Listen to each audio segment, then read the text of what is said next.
Itu juga masuk dalamnya. Jadi tidak boleh menunda-nunda amal tersebut. Apalagi kita tidak tahu kapan fitnah itu datang, ujian itu datang, membuat akhirnya kita tidak punya kesempatan untuk beramal saleh.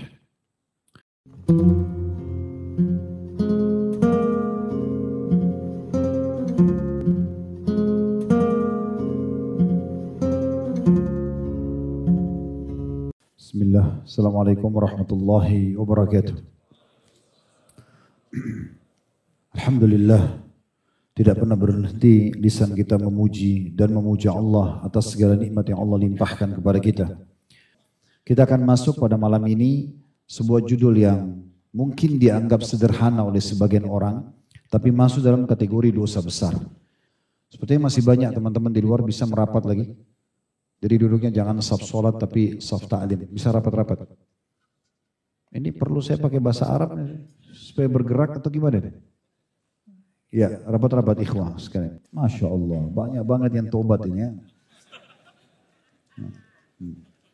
Baik teman-teman sekalian, salah satu ciri khas agama kita itu adalah semangat, ya, semangat, optimis.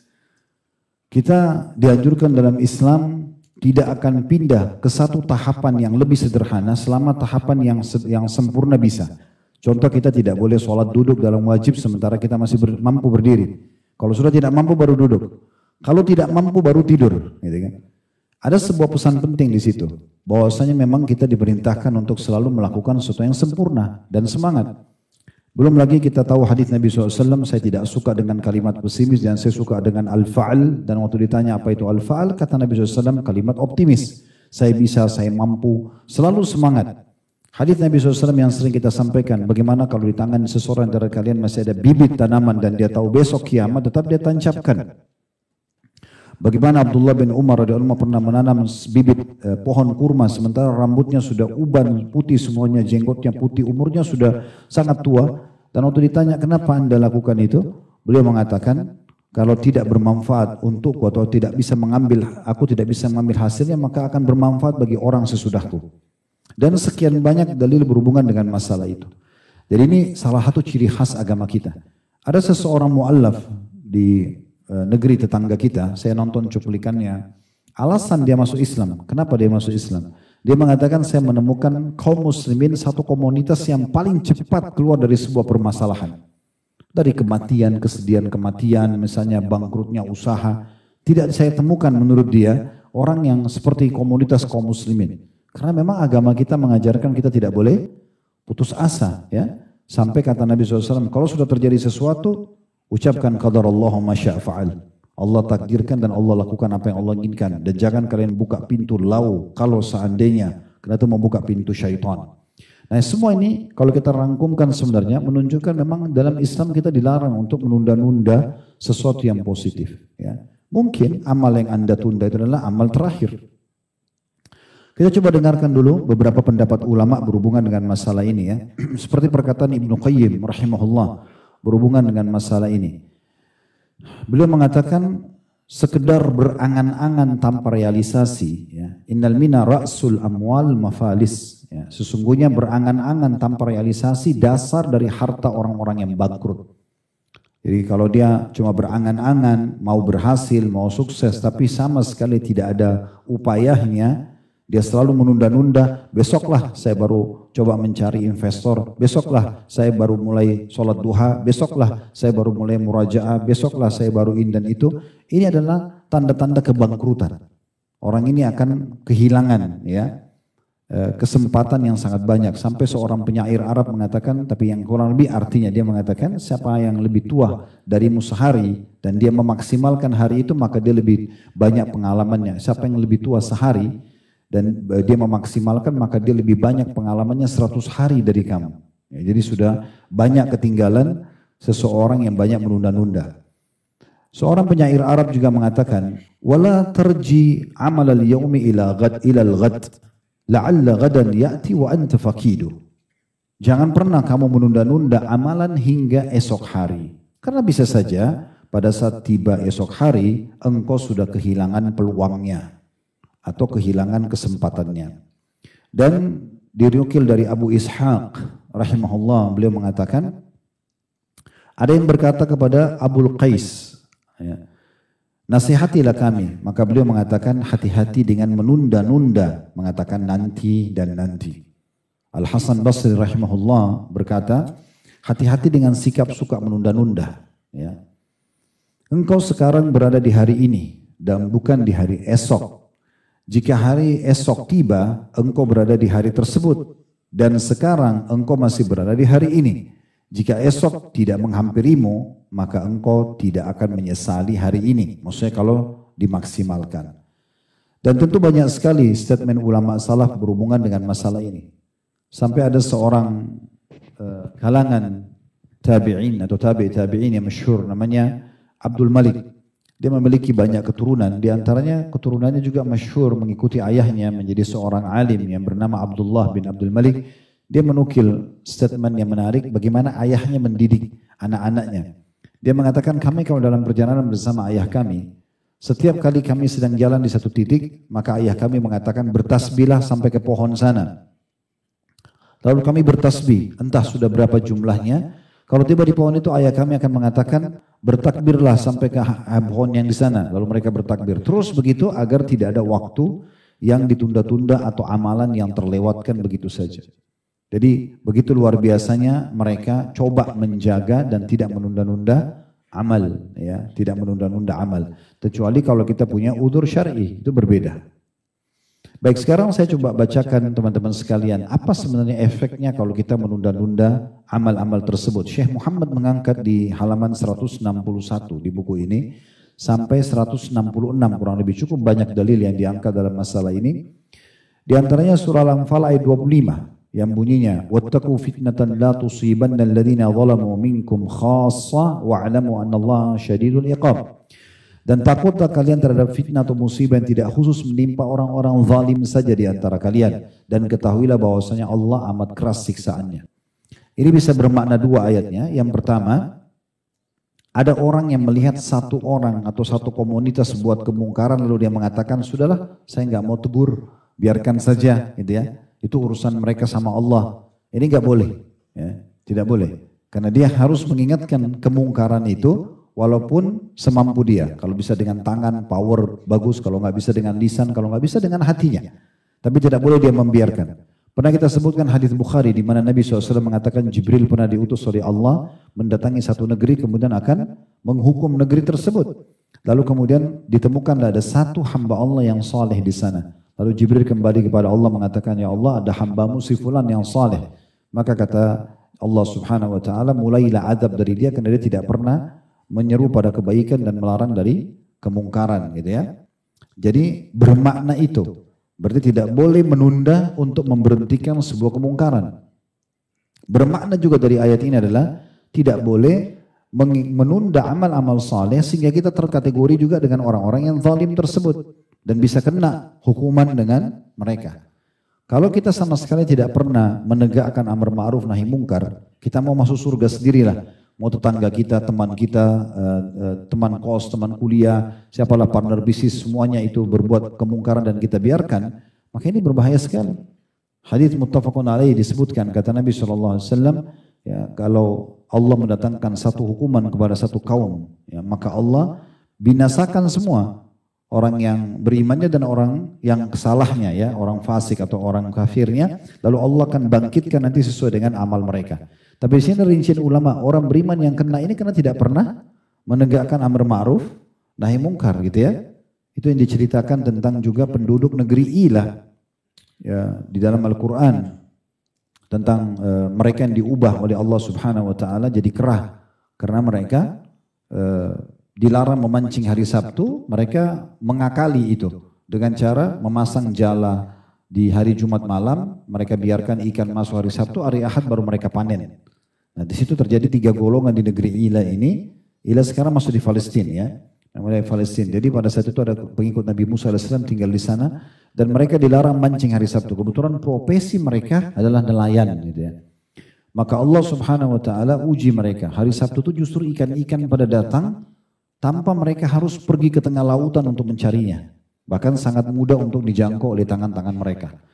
Pada saat itu, ada orang yang nakal nih, mereka tidak mau dengar peraturan syariat Allah, maka mereka taruh jala hari Jumat, mereka bilang kami nggak mancing kok hari Sabtu, tapi ikan itu sudah masuk di jala mereka dan mereka panen hari Ahad. Ada golongan kedua, orang-orang beriman yang mengingatkan, ya nggak boleh, ini dilarang. Jadi ada satu yang melakukan pelanggaran, yang satu mengingatkan. Ada golongan ketiga, dia tidak mengingatkan golongan pertama yang melanggar, tapi dia mengingatkan golongan kedua. Ya, mengatakan untuk apa kalian ingatkan orang-orang yang berbuat kemungkaran itu? Biarkan saja itu urusan mereka sama Allah. Nah, karena mereka justru mau menghadang orang yang menegakkan amar ma'ruf nahi mungkar di saat datang hukuman Allah Subhanahu wa taala. Golongan pertama sama ketiga, dua-duanya kena kutukan ya pada saat itu. Kemudian diangkat juga firman Allah SWT surah Al-An'am ayat 65 yang bunyinya Qul huwal qadiru ala yab'atha 'alaikum 'adzaban min fawqikum aw min tahti arjulikum aw yalbisakum syi'an wa yudhiqa ba'dakum ba'sa ba'd unzur kaifa nusarrifu al-ayati la'allahum yafqahun. Katakan hai Muhammad, dialah yang berkuasa untuk mengirimkan azab kepada kalian dari atas kalian atau dari bawah kaki kalian, atau dia mencampurkan kalian dalam golongan-golongan yang saling bertentangan dan merasakan kepada sebagian kalian keganasan sebagian yang lainnya. Perhatikanlah betapa kami mendatangkan tanda-tanda kebesaran kami silih berganti agar mereka memahaminya.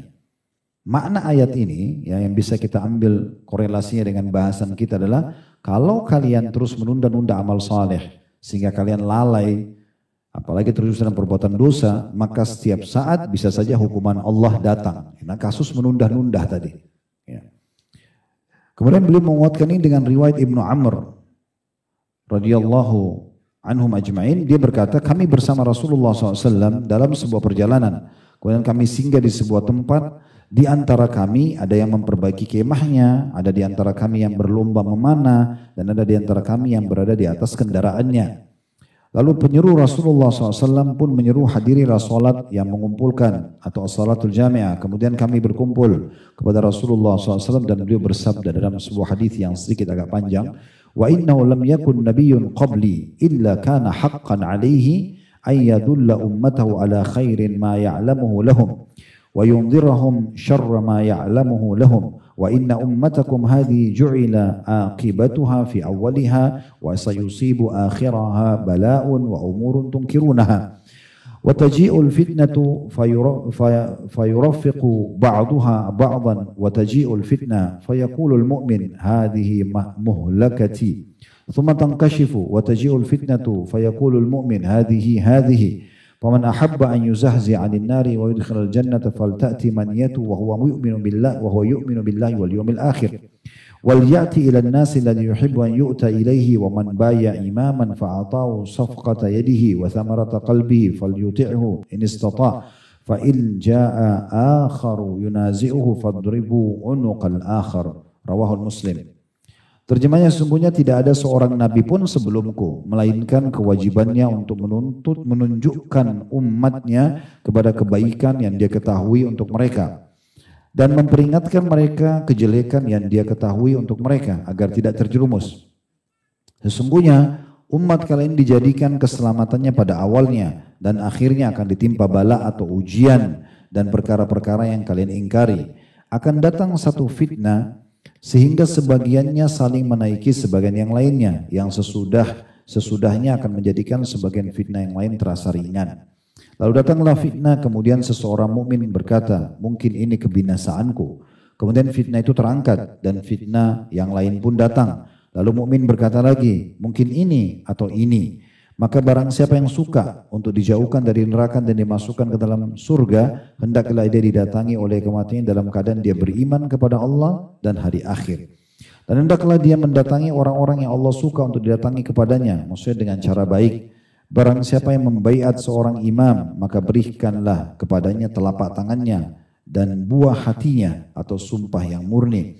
Dan taatilah dia jika dia mampu. Jika datang orang lain menyelisihi pemimpin atau imam tersebut, maka penggallah leher orang itu. Hadis ini diriwayatkan oleh Imam Muslim.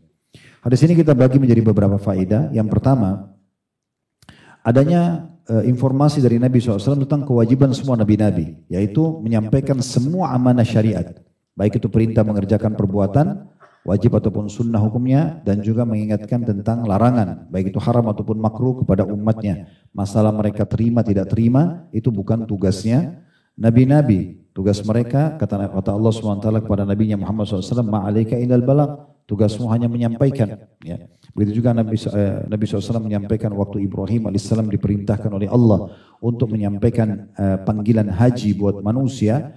Beliau mengatakan, wa ma yablughu sauti, sampai di mana suaraku? Lalu Jibril mengatakan, ma'alaika illal balagh, tugasmu hanya menyampaikan. Lalu Ibrahim alaihissalam memanggil orang-orang haji, kemudian suaranya disampaikan oleh Allah Subhanahu wa taala. Jadi intinya semua nabi-nabi punya kewajiban dan mereka tidak akan diwafatkan sampai menyampaikan semua yang diamanahkan. Pelajaran yang kedua yang bisa diambil adalah bagaimana Allah Subhanahu wa taala menjadikan keselamatan umat ini seluruhnya di awalnya. Maksudnya keselamatan dari segala macam penyimpangan karena keberadaan Nabi sallallahu alaihi wasallam, ya. Kemudian keberadaan para sahabat ridwanullahi alaihim. Nah, ini generasi-generasi awal, bahkan disebutkan ada 3 generasi emas Islam. Generasi Nabi SAW yaitu para sahabat, generasi yang sama sahabat tabi'in, generasi yang hidup sama tabi'in yaitu tabi'in. Dikenal dengan 3 qurun mufaddalah atau 3 abad yang terpilih, ya. Maka itu dianggap memang awal-awal mereka banyak selamat, ya, karena memang kedekatannya dengan Nabi alaihi salatu wassalam. Kemudian beliau mengingatkan nanti akan ada masalah ujian pada akhir umat ini. Karena kalian akan lihat banyak sekali yang kalian pungkiri, ya. Dan terjadi banyak fitnah. Ya, di sini rincian ulama banyak sekali tentang masalah ini, ya. Penyimpangan-penyimpangan agama, baik orang yang terjerumus jelas dari Islam kepada kemurdatan, kemusyrikan, atau dari perbuatan maksiat umumnya, tidak sampai keluar dari Islam, perzinahan, khamr dan segala macam, atau juga termasuk dalamnya adalah mereka melakukan perbuatan-perbuatan yang tidak ada dalam syariat. Sehingga ini masuk semua dalam perbuatan-perbuatan yang melahirkan fitnah di tengah-tengah umat Islam. Dan orang-orang yang berpegang teguh pada syariat akan mengatakan, mungkin aku akan binasa, atau bahkan berharap bisa binasa di waktu itu, ya, supaya mereka tidak masuk dalam fitnah. Kemudian pelajaran yang ketiga yang bisa diambil adalah bagaimana Nabi SAW memberikan kata kunci. Kalau ingin selamat, maka ini yang jadi saksi bahasan kita, ya. Jangan seseorang di antara kalian meninggal dunia kecuali dalam kondisi dia beriman kepada Allah dan hari akhir. Tentu ini diikuti dengan amal saleh, ya, dengan amal saleh. Dia tidak menunda-nunda amal salehnya. Dia ikuti dengan keimanan dan amal saleh. Dan yang terakhir yang bisa diambil adalah adanya perintah untuk patuh kepada pemimpin yang sudah resmi, ya, dan tidak boleh memberontak, tidak boleh, ya, mengganggu. Bahkan dianjurkan di sini sebagai bagian keimanan kita memberikan ketulusan hati, mendoakan kebaikan. Dan kalau ada orang yang berusaha memberontak, justru yang memberontak itu yang diperangi. Nah, ini yang diambil daripada hadits ini. Tapi saksi bahasan kita adalah siapa yang ingin beriman, meninggal dalam kondisi nanti selamat di akhirat, masuk ke dalam surga, selamat dari neraka, dia harus meninggal dalam kondisi beriman kepada Allah dan juga hari akhir, artinya memperbanyak amal solehnya.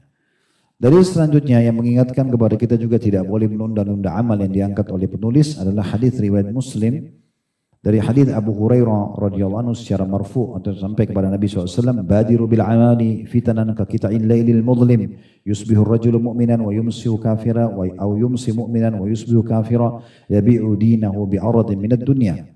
Bersegeralah dengan beramal, ya, amal-amal saleh, atau kerjakanlah amal-amal saleh itu sebelum muncul fitnah-fitnah, ya, halangan-halangan seperti potongan-potongan malam yang gelap. Maksudnya tidak jelas bagi sana seorang, ya, dia ini benar atau ini salah, gitu, ya.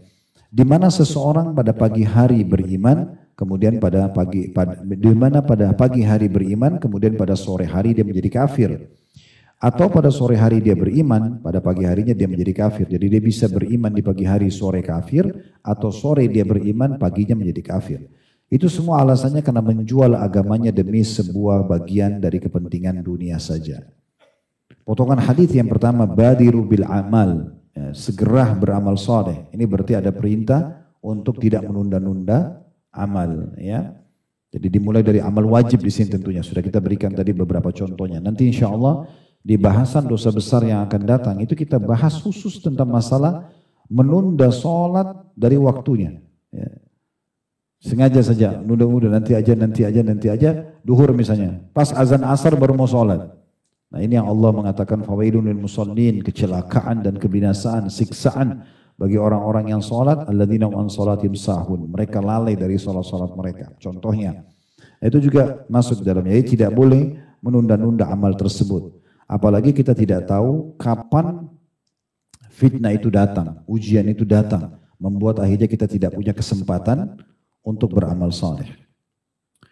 Kemudian dalam hadis selanjutnya diangkat oleh beliau, masih hadis riwayat Muslim dari Ma'qil bin Yasar radhiyallahu anhu, secara marfu atau sampai kepada Nabi SAW, al-ibadatu fil harji kahijrati ilayya. Ibadah dalam masa fitnah, masa sulit dan kekacauan seperti hijrah kepadaku. Dan ini juga diriwayatkan oleh Imam Muslim. Tentu yang pegang bukunya ada footnote di bawah ya, nomor hadisnya lengkap disebutkan oleh penerbit tentunya. Di sini maksudnya adalah ibadah tetap tidak boleh ditunda, walaupun dalam kondisi susah, genting. Fitnah itu kayak susah, ya. Terjadi peperangan, terjadi kekacauan, terjadi bencana alam. Nah, itu juga fitnah. Tetap juga dianjurkan beribadah. Bahkan di saat genting-genting seperti itu, lalu seseorang tetap beribadah, dia tidak menunda amalnya, maka pahalanya sama dengan hijrah ya kepada Nabi SAW. Tentu hijrah ini besar sekali pahalanya. Seperti kasus teman-teman sahabat Nabi dulu yang hijrah dari Mekah ke Madinah, pada saat diwajibkan di awal fase hijrah dari Mekah ke Madinah yang dikenal dengan muhajirin. Itu pahalanya sangat besar karena mereka hijrah ke Madinah. Dan Allah SWT sebutkan dalam surah Nisa, surah nomor 4 ayat 100 ya. Wa may yuhajir fi sabilillah yajid fil ardi muragaman katsiran wa sa'ah al-ayat. Dan siapa yang hijrah di jalan Allah maka dia akan mendapatkan muragaman dan sa'ah. Dua-duanya ini kelapangan dada, kelapangan rezeki, peluang ya, kebahagiaan hidup, banyak sekali perkataan ulama-ulama tafsir tentang masalah ini. Tapi itu manfaat orang berhijrah.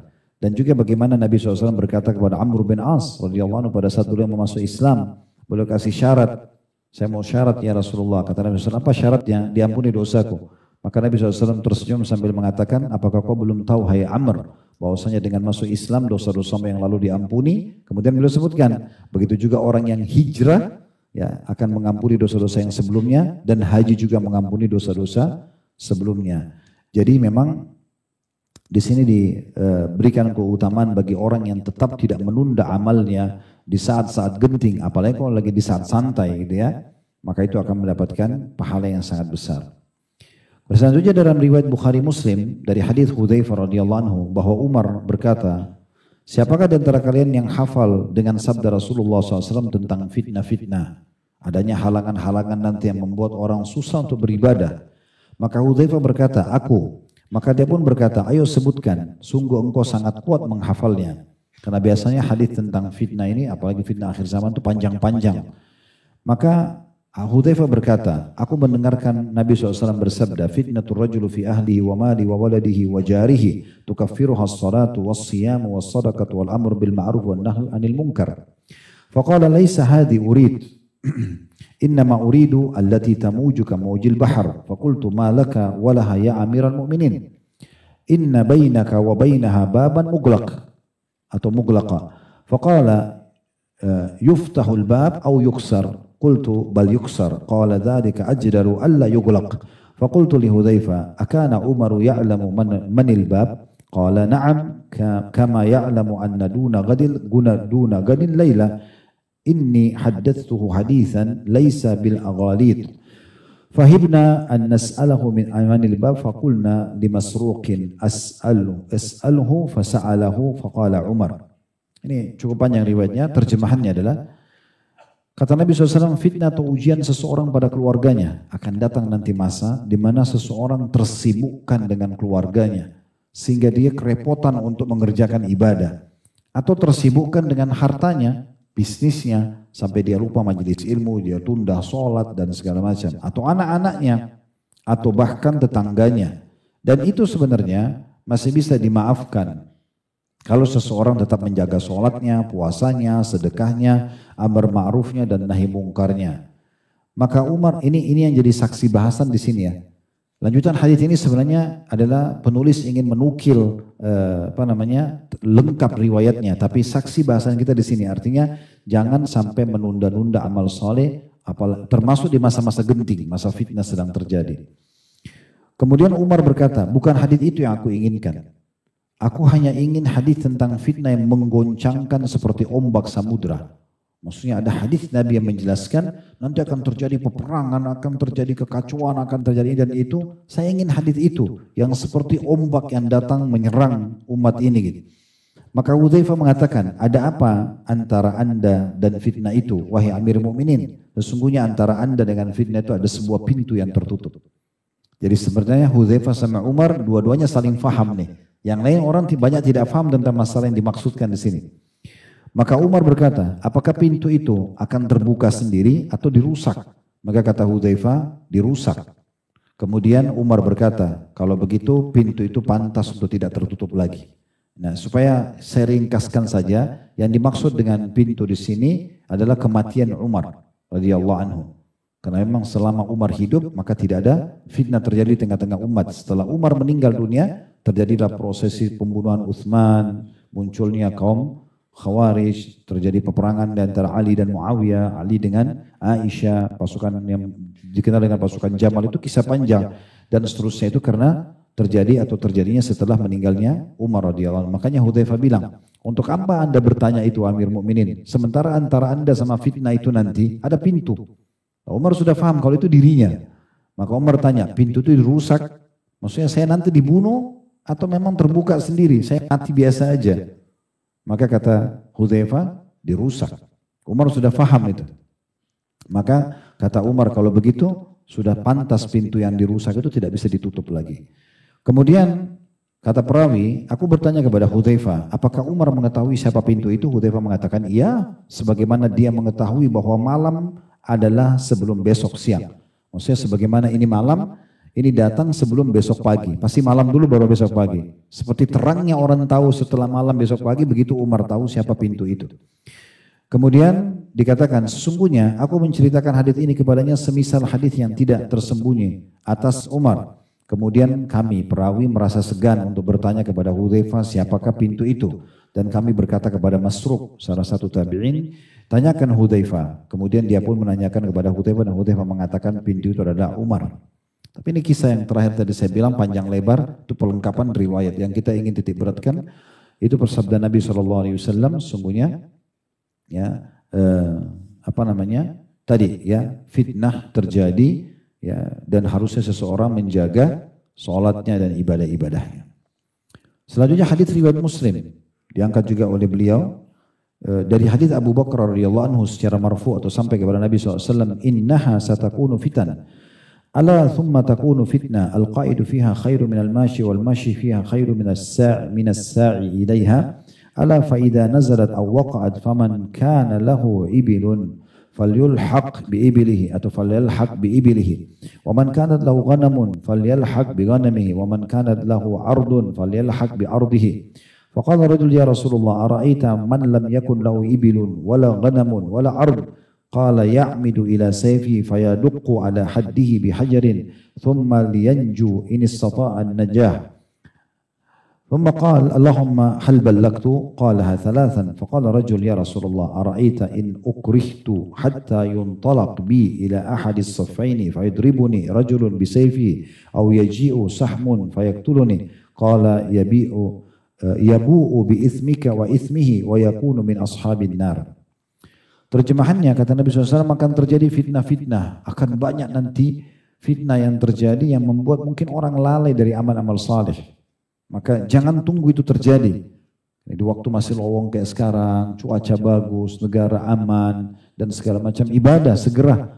Ya, kalau kayak teman-teman kita sekarang di Palestina, mereka kerepotan. Cuplikan terakhir yang sampai kepada kami itu, mereka tinggal di kemah itu sekecil, cuma pakai kertas biasa, sudah itu tempat tidur mereka, sudah itu kamar mandi mereka, sudah itu dapur mereka, sudah segala macam. Mereka kerepotan untuk bersuci saja susah sekali. Ya. Nah, itu contohnya, terjadi hal-hal yang di luar prediksi orang. Nanti kalau sudah seperti itu susah untuk ibadah. Tapi tetap dianjurkan tentu menjaganya ya. Akan terjadi fitnah-fitnah, ketahuilah. Ya, kata Nabi SAW, kemudian akan terjadi satu fitnah. Orang yang duduk pada masa fitnah itu lebih baik daripada orang yang berjalan. Orang yang berjalan pada masa itu lebih baik daripada orang yang berlari kecil. Dan ketahuilah jika fitnah itu telah turun atau terjadi, maka barang siapa yang mempunyai unta, hendaknya dia menetapi untanya. Barang siapa yang mempunyai kambing, maka hendaklah dia menetapi kambingnya. Barang siapa yang mempunyai tanah, maka hendaklah dia menetapi tanahnya. Kesimpulannya hadis ini tentang masalah fitnah kalau terjadi keributan. Ini banyak ulama menarik hadis ini terjadi pada saat peperangan antara sahabat terjadi, ya, antara Muawiyah sama Ali, gitu kan? Waktu terjadi, kita tidak tahu di sini takbir sana takbir, siapa yang kita ikutin nih? Ya, terjadi fitnah-fitnah begitu. Kalau terjadi seperti itu kita tidak tahu kelompok mana yang benar, mana yang salah, lebih baik kita berlepas diri. Nabi SAW mengingatkan kalau ada unta bersama untanya saja, ada kambing menetapi kambingnya, udah urus saja kambing itu atau unta itu. Ada tanahnya menetap di rumahnya, udah jangan keluar.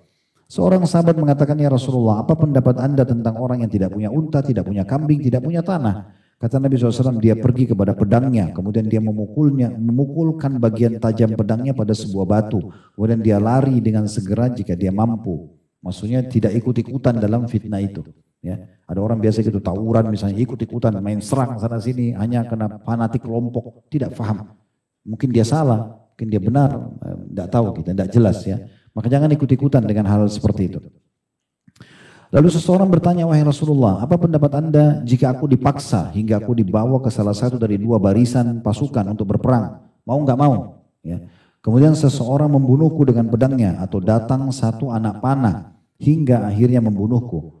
Maka dia berkata, ya kata Nabi SAW, dia orang yang memaksamu itu akan kembali membawa dosamu dan dosanya. Dan dia termasuk penduduk neraka. Hadis riwayat Imam Muslim.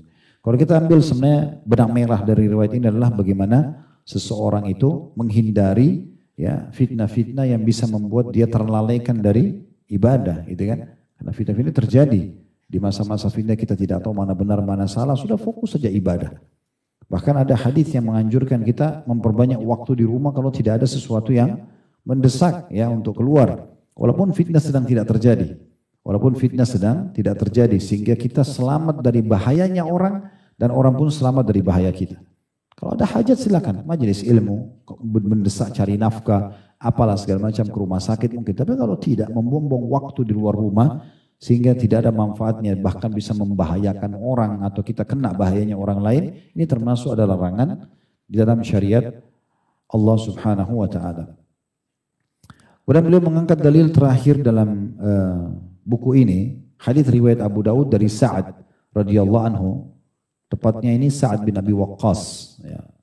Beliau bertanya, ya Rasulullah, ara'aita in dakhala alayya baiti wa basata yadahu liyaqtulani, faqala kun ka khairi ibn Adam, wa tala hadhihi al-aya la in basatta ilayya yadaka litaqtulani ma ana bi basit yadi ilayka liaqtulak inni akhafu Allah rabbal alamin.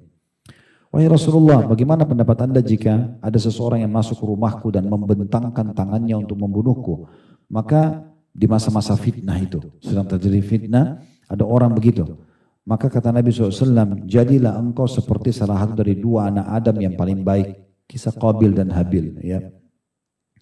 Kemudian beliau membaca firman Allah SWT dalam surah Al-Maidah ayat 28, sungguh kalau kamu menggerakkan tanganmu kepadaku untuk membunuhku, aku sekali-kali tidak akan menggerakkan tanganku kepadamu untuk membunuhmu. Sesungguhnya aku takut kepada Allah, Rabb semesta alam. Ya. Ini karena kasus ya, dua anak Adam, yang satu karena hasad pada saudaranya, kemudian dia mengancamnya untuk membunuhnya. Karena banyak kisah, nanti kita sampaikan insya Allah di kisah Nabi Adam AS, karena banyak kasus di situ ya.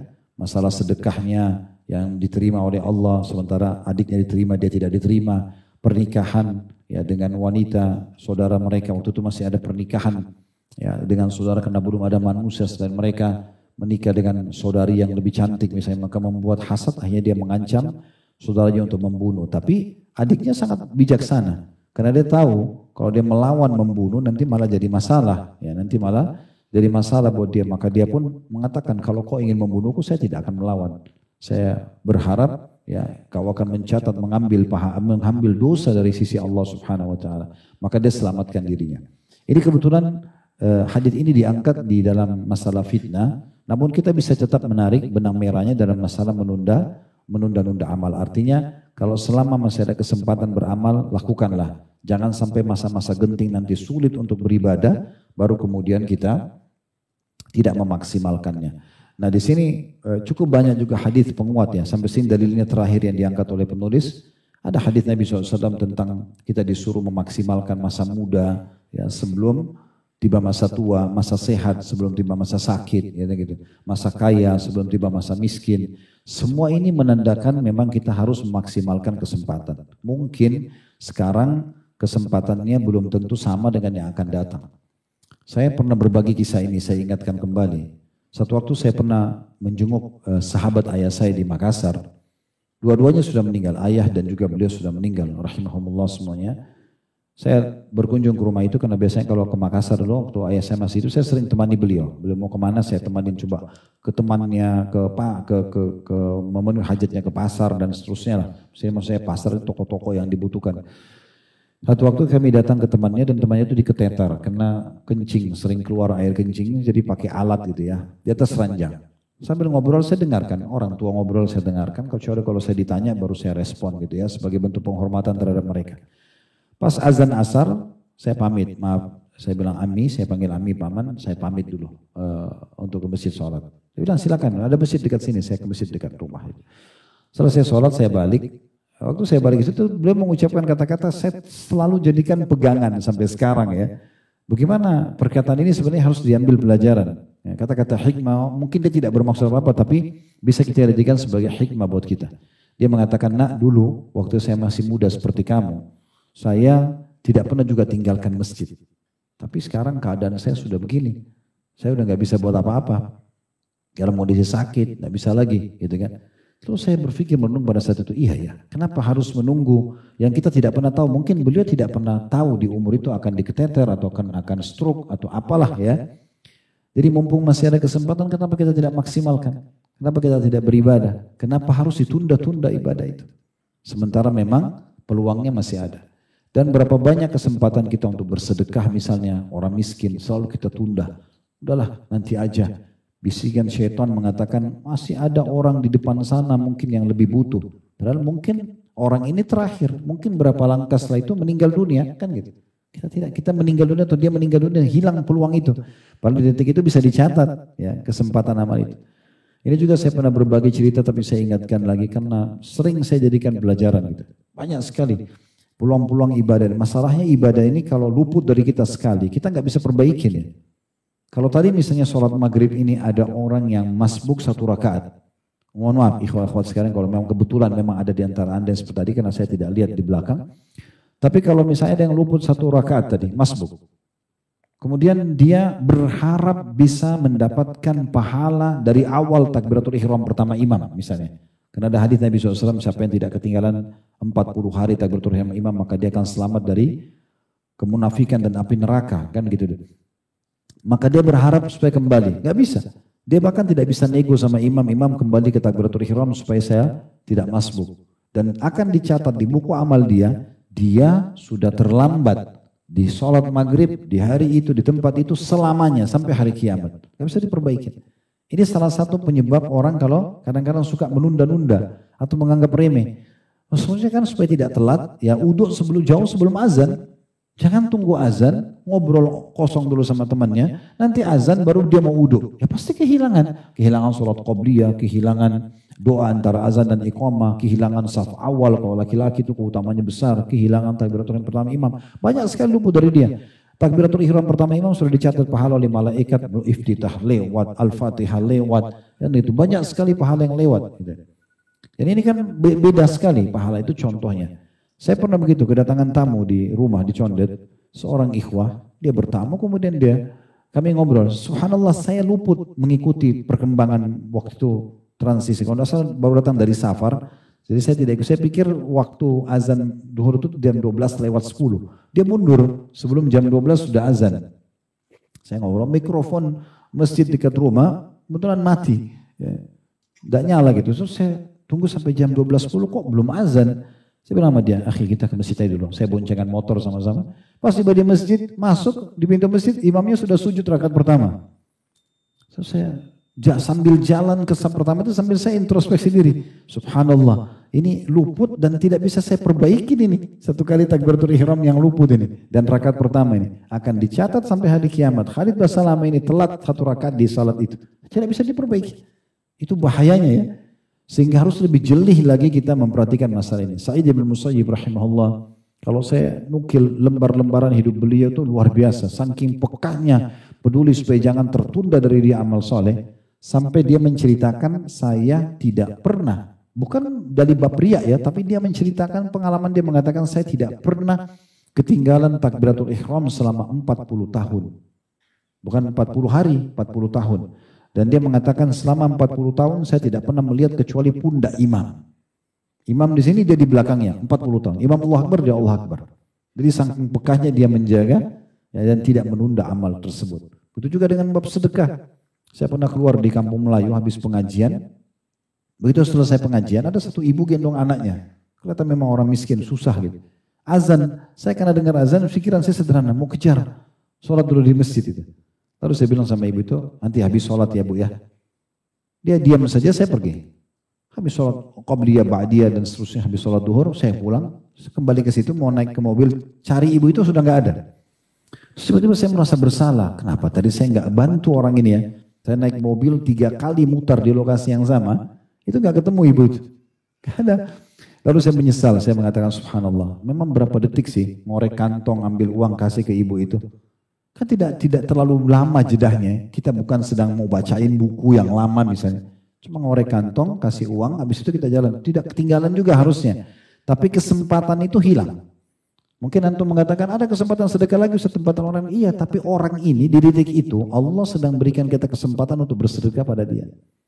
Nah, contoh juga sebagai penutup ini, sudah masuk waktu azan. Kalau teman-teman kita di depan mata sedang melakukan amal saleh, jangan cuma nonton.